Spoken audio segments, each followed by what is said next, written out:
Hello दोस्तों, आप लोगों का स्वागत है इस वीडियो में आप जानने वाले हैं कैसे आप फ्रीज पैन का इस्तेमाल कर सकते हैं। काफी लोगों को अभी तक इसका एक्चुअल यूज पता नहीं है कि कैसे इसका यूज किया जाता है। तो आइए जानते हैं, और इसके अंदर मैं आपको एक शॉर्टकट कीज बताऊंगा जो कि मैं सभी तरह के रो एंड कॉलम को फ्रीज करने के लिए इस्तेमाल करता हूँ। अब यहाँ पर हमें जानना है कि हम फ्रीज पैन का इस्तेमाल क्यों करते हैं। जैसे कि अगर आपके पास लार्ज नंबर ऑफ डाटा है, यानी कि आपकी फाइल बड़ी है, तो आप स्क्रॉल नीचे करोगे, ये टॉप रो आपका हाइड हो जाता है। तो इस टॉप रो को विजिबल रखने के लिए, यानी कि इसकी हेडिंग हमें पता नहीं चलता नीचे आने पर कि इसकी हेडिंग क्या है, तो उसको फ्रीज करके रखेंगे। तो अगर हम नीचे स्क्रॉल करेंगे तब भी ये आपका दिखता रहेगा, इसलिए हम इसको फ्रीज करते हैं। तो इसके दो तरीके हैं, शॉर्टकट और माउस के थ्रू। तो व्यू वाले टैब पे जाइए, व्यू वाले टैब पे जाने पर इस रिबन पे आएंगे, तो ये आपको फ्रीज पैन पे क्लिक करेंगे। यहाँ पे आपको लिखा है फ्रीज टॉप रो, तो ये इस तरह से आप देखेंगे तो आपका जो टॉप रो है फ्रीज हो गया है। अब इसी को हटाने के लिए ना आप दोबारा उसी पे क्लिक कर सकते हैं। व्यू टैब पे क्लिक करेंगे, फ्रीज पे आएंगे, तो यहाँ पे लिखा है अनफ्रीज पैन। तो ये एक तरीका हुआ दोस्तों फ्रीज करने के लिए, यानी कि टॉप रो को फ्रीज करने के लिए। अगर मैं आपको जो शॉर्टकट तरीका बता रहा हूँ, जो ये तरीका है ना, ये सभी तरह के फ्रीज पैन के इस्तेमाल किया जा सकता है। बस इसमें ध्यान देने वाली बात ये है कि आपका जो कर्सर है वो, यानी कि जो एक्टिव सेल है, उस पे आपको ध्यान देना है। अब हमें, जैसे कि ये टॉप रो हमें फ्रीज करना है, तो इस टॉप रो को फ्रीज करने के लिए ना आपको ये रो नंबर 2 पे आना पड़ेगा, और A2 पे आना पड़ेगा। यानी कि हमें टॉप रो को फ्रीज करना है और हमें किसी कॉलम को फ्रीज नहीं करना है। तो इसलिए हम कॉलम ए पे रहेंगे और रो नंबर 2 पे रहेंगे। तो इससे ये क्या होगा कि इससे के जो भी रो होगा ना, उसके ऊपर वाले एरिया को ये फ्रीज कर देता है। उसी तरह से अगर आप किसी भी कॉलम पे हैं, तो उससे पहले वाले कॉलम को ये फ्रीज कर देता है। ये दोनों काम करता है, रो को भी फ्रीज करता है, कॉलम को भी फ्रीज करता है। अगर हम यहाँ A2 पे हैं, तो ए के पहले कोई सा भी कॉलम नहीं है, तो इसलिए क्या करेगा, सिर्फ रो को फ्रीज करेगा, यानी कि रो नंबर 1 को फ्रीज करेगा। अगर यहाँ पे हम शॉर्टकट यूज करते हैं तो शॉर्टकट क्या है, Alt+W+F।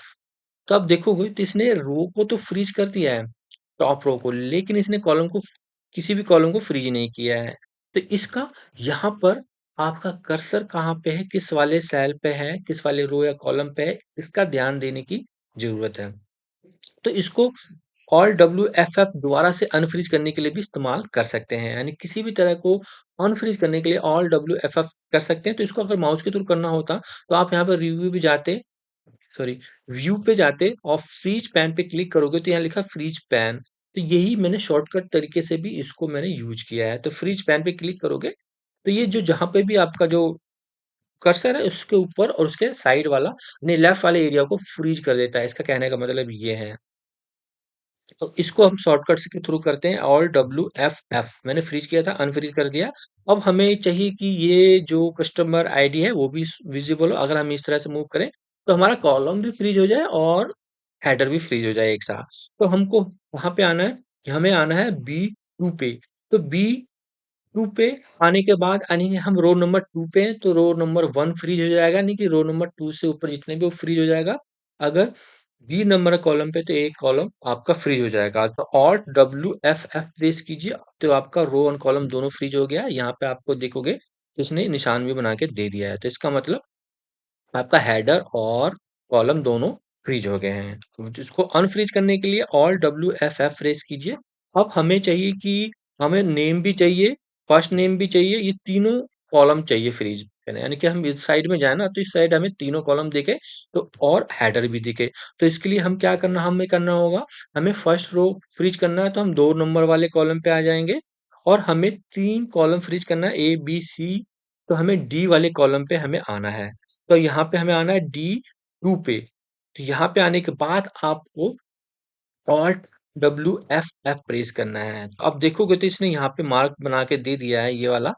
तो इससे आप फ्रीज को आराम से कर सकते हैं। तो देखा, तो 1 2 3 फ्रीज पैन हो गया है, और कॉलम, और नीचे आओगे तो आपका हेडर भी फ्रीज हो गया। तो यानी कि इसको अनफ्रीज करने के लिए आप कहीं पे भी हो, कोई दिक्कत नहीं है, Alt+W+F प्रेस कर दीजिए। लेकिन अगर आप डब्ल्यू डब्ल्यू फ्रीज करने के लिए इस्तेमाल करते हैं, उसका ध्यान ज़रूर रखिए कि आपका जो कर्सर है, वो यानी कि जो एक्टिव सेल है, वो कहाँ पर है। अब मान लो ये आप यहाँ पे हैं और आप ऑल्ट WF5 प्रेस करेंगे, तो ये क्या करेगा, रो नंबर 7 पे है, तो रो नंबर 7 यानी कि इससे पहले कितने 1 से लेकर 6 तक के रो को ये इसने फ्रीज कर दिया है, ठीक है? और हम रो नंबर एफ पे हैं, तो एफ से पहले जितने भी कॉलम थे उसको इसने फ्रीज कर दिया है इस साइड में। तो इस बात का जरूर ध्यान रखिएगा। ऑल WF में अनफ्रीज कर देता हूँ इसको।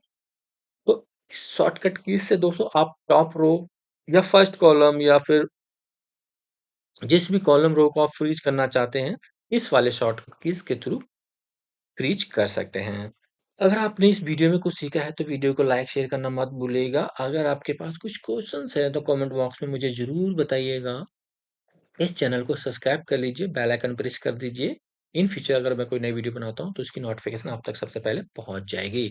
मिलते हैं ऐसी इंटरेस्टिंग टॉपिक के साथ नेक्स्ट वीडियो में, तब तक के लिए बाय बाय।